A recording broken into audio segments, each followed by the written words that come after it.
এখন আমি দুটো ফিলোসফি বলবো, দর্শন তত্ত্ব বলবো, একটু ধৈর্য ধরে নেবেন।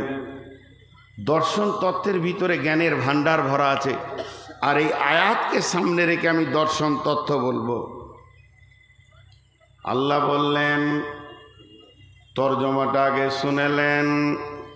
আল্লাহ তাবারাক ওয়া তাআলা বলছেন, সেই দিন, কঠিন দিনের দিন, বিচারের দিন, যখন জান্নাত জাহান্নামকে কাছে কাছে করা হয়ে যাবে, দুইজনকে যখন হাজির করা হবে, তখন তোমরা দেখবে, কি দেখবে?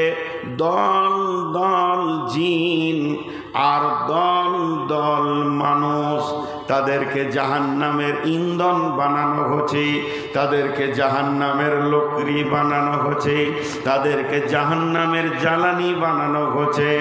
কেন কেন কেন এই দল দল মানুষগুলিকে আল্লাহ জাহান্নামে দিচ্ছেন, লকড়ি বানাচ্ছেন? তার একটাই কারণ, তাদের দিল শেষ, তাদের দৃষ্টি শক্তি শেষ, তাদের শ্রবণ শক্তি শেষ। তাদের ভিতরে আমি একটা দিল দিয়েছিলাম, যেটা ধাবন শক্তি ছিল, যার ভিতরে ক্ষমতা ছিল, বোধগম্য সেখানে তৈরি হতো, সেটা তাদের নষ্ট করেছে। এবং তাদেরকে আমি কান দিয়েছিলাম, কানগুলো তাদের নষ্ট হয়ে গেছে। তাদেরকে আমি চোখ দিয়েছিলাম, চোখগুলোও নষ্ট হয়ে গেছে। লাহুম কুলুবুন লা ইয়াফকাহুনা বিহা ওয়া লাহুম আয়ুনুন লা ইউবসিরুনা বিহা ওয়া লাহুম আযানুন লা ইয়াসমাউনা বিহা উলাইকা কাল আনআম। শুধু এতটা নষ্ট হয়নি, তাদের মনুষ্যত্ব নষ্ট হয়ে তারা পশুতে পরিণত হয়ে গেছে। শুধু পশুতেই থাকে নাই, তার থেকেও নিচে চলে গেছে, বালহুম আজাল। এখন আল্লাহকে যদি প্রশ্ন করি, আল্লাহ কেন কেন কেন তাদের চোখ গেল, কান গেল, দিল গেল, কেন কেন? আল্লাহ বলছেন, উলাইকা হুমুল গাফিলুন। তাদেরকে অলসতা নামে রোগে ধরেছিল, তারা অলসতা নামে ভাইরাসে আক্রান্ত হয়ে গেছিল। অলস তাদেরকে এতটা নিচে নামিয়ে দিয়েছি। এখন একটা উদাহরণ দিব। অলস হচ্ছে মারাত্মক রোগ। আগে ফিলোসফিটা বলি, আমি যেটা যেমন বলবো ওইটা ওই রকম শুনবেন। আমি এখন যেটা বলছি এটা বুখারী নয়, মুসলিম নয়, তিরমিজি নয়, আবু দাউদ নয়, নাসাই নয়, ইবনে মাজাহ নয়, দারমি নয়, দারকুতনি নয়, ইভেন মিসকাতেও নেই। এটা ফিলোসফারদের কথা, যারা বড় বড় ইসলামের চিন্তাবিদ, যারা ইসলামকে নিয়ে গবেষণা করেছে, সেই রকম আহলুল ইলমেদের কথা। এই কথাটার উপরে ঈমান আপনাকে আনতে হবে, এর কোনো মানে নাই। শুনবেন মাত্র, ভালো লাগলে ইয়াদ রাখবেন, খারাপ লাগলে ছেড়ে দেবেন। শয়তান নামে পৃথিবীতে একজন আছে। যেদিন থেকে আদমকে সৃষ্টি করা হয়েছে, সেদিন থেকে শয়তান তার নিজস্ব চরিত্রের রূপ নিয়ে দাঁড়িয়েছে। এবং এই পৃথিবীটা হচ্ছে ক্রিকেটের ময়দান। একদল ফিল্ডিং করছে, একদল ব্যাটিং করছে। শয়তান চাইছে আমাদেরকে আউট করবে, কিন্তু আমাদেরকে মজবুত করে ব্যাট ধরে খেলতে হবে। একদিন আমরা বিজয়ী হব ইনশাআল্লাহ। তাই সেই শয়তানের 60,000 চক্রান্ত, 60,000 চক্রান্ত নিয়ে সে দুনিয়া করে। কারো কাছে লাঠি আছে, ওর মাথায় মারো তো, দুপ করে মারো। লখনৌর বাঁদর এসেছে ওইখানে। তো 60,000 চক্রান্ত, কত হাজার বললাম? এটা ইসলামী চিন্তাবিদদের কথা। 60,000 চক্রান্তর মধ্যে 12,000 ইবাদত না করিয়ে জাহান্নামে নিয়ে যাবে। ওকে ইবাদত করতে দিবে না, এটা কম। আর থাকে 48,000। 48,000 ইবাদতের ভিতর দিয়ে জাহান্নামে নিয়ে যাবে, নামাজ পড়ার পর তাকে জাহান্নামে ফেলবে। ফাওয়াইলুল লিল মুসাল্লিন, এটা আরো ডেঞ্জারাস। খুব মনোযোগ দিয়ে দর্শনটা শুনেন। 60,000 শয়তানের গাড়ি আছে। 60,000 চক্রান্তকে বোঝানোর জন্যে বলছি 60,000 গাড়ি আছে। সেই 60,000 গাড়িকে শয়তান সারা বিশ্বে চক্কর মেরে মেরে মেরে মেরে মেরে মেরে ঘোরাচ্ছেন। তাহলে কোন রোডে চালাই? শয়তানের 7খানা রোড আছে। এই 7টা রোডে 60,000 গাড়িকে ঘোরায়। তার মধ্যে একটা হলো হাই রোড, আর বাকি 6টা হলো গ্র্যান্ড ট্রান রোড, সেগুলো হলো পকেট রোড, সেগুলো হলো ছোট রোড। ওই বড় হাই রোডটার নাম হলো গাফলাত। গাফলাত গাফলাত। বাকি 6টা কি নাম? গাফলাত, কাজা, রিয়া, তারা, পুরো আত্মতুষ্টি, অহংকার, তকদির। গাফলত, কাজা, রিয়া, তাড়াহুড়ো, আত্মতুষ্টি, অহংকার, তকদির। টোটাল 7খানা রোডে চক্রান্তগুলো ঘোরায়। তাহলে প্রথম নম্বরে শয়তান একটা নামাজিকে কেমন করে জাহান্নামে নিয়ে যাবে? ওকে প্রথমে বলবে না নামাজ ছেড়ে দে, প্রথমে বলবে না নামাজ পড়িস না। ওকে প্রথম যে ট্যাবলেটটা দেবে, যে টিকটা মারবে, যে আঘাতটা করবে, যে চাবুকটা দেবে, ওর দিলে যে ইঞ্জেকশনটা মারবে, যে ভাইরাসটা মারবে, ওরই নাম হচ্ছে অলসতা, গাফলতি মেরে দেবে। যদি কোনো মুমিনের ভিতরে, যদি কোনো ইমানদারের ভিতরে গাফলতি নামে রোগটা চলে আসে, তো আল্লাহ বলছে নির্ঘাত সে জাহান্নামের লোকরি হয়ে যাবে। তাহলে প্রথমে দিবে গাফলতির চাবুক। যখন সে অলসতায় পড়ে যাবে, তাকে তারা কাজা করাবে, তারপরে তাড়াহুড়ো, তারপরে আত্মতুষ্টি, তারপরে তকদীর। উদাহরণ দিলে বুঝতে পারবেন। মসজিদে আজান হচ্ছে, 5 ওয়াক্তের নামাজি, আল্লাহু আকবার আল্লাহু আকবার। ঘড়ি দেখলো, এখন তো 12:10 আজান, 12:30টায় নামাজ যাচ্ছি। প্রথম ইঞ্জেকশন মেরে দিয়েছে গাফলত, অলসতার ইঞ্জেকশন মেরে দিল। আস্তে আস্তে আজান শোনার পর গল্পতে মেতে গেল।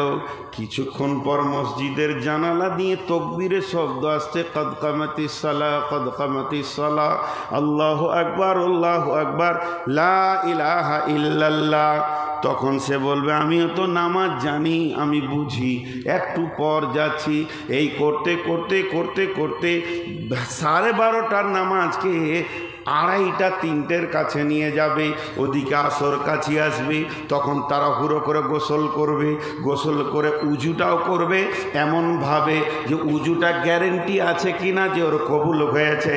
হজরতে হাসান আর হুসেনকে ডেকে, হজরতে হাসান আর হুসেনকে ডেকে হজরতে আলী যখন মার্জে মওতে মুবতালা রয়েছে, তাকে তলোয়ার মেরে দেওয়া হয়েছে, শহীদ করার জন্যে তাকে তলোয়ার মেরেছে। এখন হজরত আলী মৃত্যু অবস্থায় পড়ে আছে। ছেলেকে ডেকে বললেন, বাবা তোমরা আল্লাহকে ভয় করে চলবে, আমি পৃথিবী থেকে চলে যাচ্ছি, তোমাদেরকে একটা ওসিয়ত করে যাচ্ছি, খবরদার আল্লাহর ভয় দিল থেকে সরাইও না, তাকওয়া অবলম্বন করবে। তাকওয়া কাকে বলে রে বাবা? শোনো, বসে ধীরে ধীরে মজবুত করে উজু করার নাম তাকওয়া। তাড়াহুড়ো করে উজু করার নাম তাকওয়া নাই। আমার সব জায়গা ভিজলো কিনা এটাকে ঠিক মতো দেখার নাম হলো তাকওয়া। এটা হজরতে আলী মৃত্যুর আগে তার ছেলেদেরকে ওসিয়ত করেছিলেন, বাবারে তাকওয়া অবলম্বন করো, অর্থাৎ ধীরে ধীরে তুমি উজু করো, কিন্তু তাড়াহুড়ো করে উজু করবে, এরপরে মসজিদে ঢুকবে। দ্বিতীয় কাজে পড়ে গেল, দ্বিতীয় ট্যাবলেট পড়ে গেল শয়তানের, আর নামাজে মন বসবে না, খালি আল্লাহ আকবার আল্লাহ আকবার আল্লাহ আকবার, ঠিক মতো দোয়া হবে না, সালাম ফিরেতে বেরিয়ে যাবে।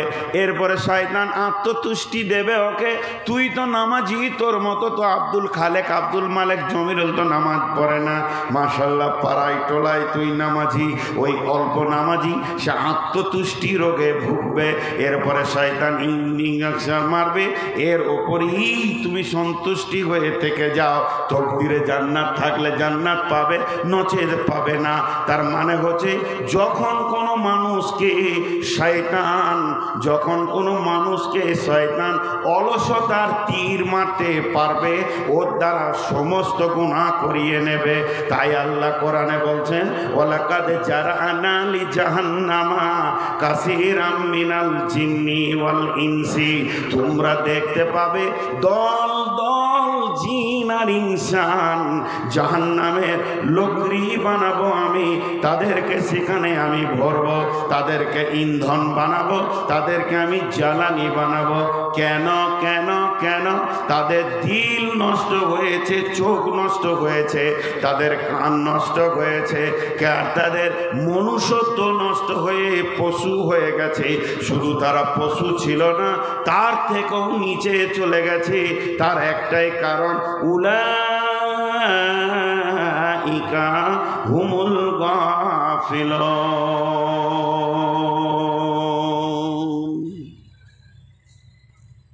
গাফলতি একটা মারাত্মক রোগ।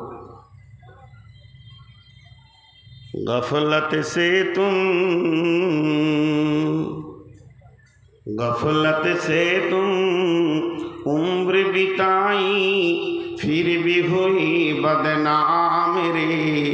जागो मुसलमान जागो जरा, तौबा कर लो, दिल में भर लो अल्लाह का फरमान रे। जागो मुसलमान जागो जरा, নাকি খোল রে নিন্দি তোর রে ভাই, তনকো কহে ফোকার রে। জাগো মুসলমান জাগো যারা, फजर की नामत इतनी फजीलत, आँखियाँ खुल के देखो रे। जागो मुसलमान जागो जरा, শ্রীগাল ডাকে হো আরে হো, কোকিল ডাকে কোরে কোহো। আপন ভাষায় সবাই ডাকে, মুসলিম রে তুই ডাকলি না। বিভোর ঘরে ঘুমিয়ে রইলি, ঘুম কি রে তোর ভাঙবে না। মিছে স্বপ্নের মায়াই পড়ে, নামাজ রোজা দেহলি ছেড়ে, ত্যাগ করে দে মিছে স্বপ্ন, একবার জেগে দেখো না। প্রভুর ডাকে সবাই জাগে, মুসলিম রে তুই জাগলি না। বিভোর ঘরে ঘুমিয়ে রইলি, ঘুম কি রে তোর ভাঙবে না। কোকিল ডাকে কুহুরে কুহু, শ্রীগাল ডাকে হো আরে হো। আপন ভাষায় সবাই ডাকে, মুসলিম রে তুই ডাকলি না। বিভোর ঘরে ঘুমিয়ে রইলি, ঘুম কি রে তোর ভাঙবে না। চলেন আল্লাহর রোগগুলো একবার বলেছেন, যেগুলো পর্যবেক্ষণ করি। প্রথম বলছে, লাহুম কুলুবুন লা ইয়াফকাহুনা বিহা। দিল দিল দিল এমন একটা জিনিস, যেখানে দিল না লাগবে ওই কাজ করতে মন যাবে না। আল্লাহ তাবারাক ওয়া তাআলা দিলের ব্যাপারে কি বলছেন? বিসমিল্লাহির রহমানির রহিম। সাআসরিফু আন আয়াতি আল্লাযীনা ইয়াতাকাব্বারুনা ফিল আরদি বিগাইরিল হাক্কি ওয়া ইন ইয়ারাউ কুল্লা আয়াতিন লা ইউমিনু বিহা ওয়া ইন ইয়ারাউ সাবিলার রুশদি লা ইয়াত্তাখিদুহু সাবিলান ওয়া ইন ইয়ারাউ সাবিলাল গায়য়ি ইয়াত্তাখিদুহু সাবিলা যালিকা বিআন্নাহুম কাযযাবু বিআয়াতিনা ওয়া কানু আনহা গাফিলিন। কত সুন্দর কথা আল্লাহ বললেন। সূরা আরাফের ভিতর আল্লাহ বলছেন, ওই গাফলতির কথা আবার তুলে বলছেন, বিশ্ব মানব রে তোরা শোন, মানুষের চরিত্র আমি তোদের সামনে তুলে ধরছি। এমন মানুষ পৃথিবীর বুকে অহংকারে বিচরণ করছে। যখন সে অহংকার করবে, গুনাহ করবে, আস্তে আস্তে তার দিল শক্ত হবে, দিল নষ্ট হবে।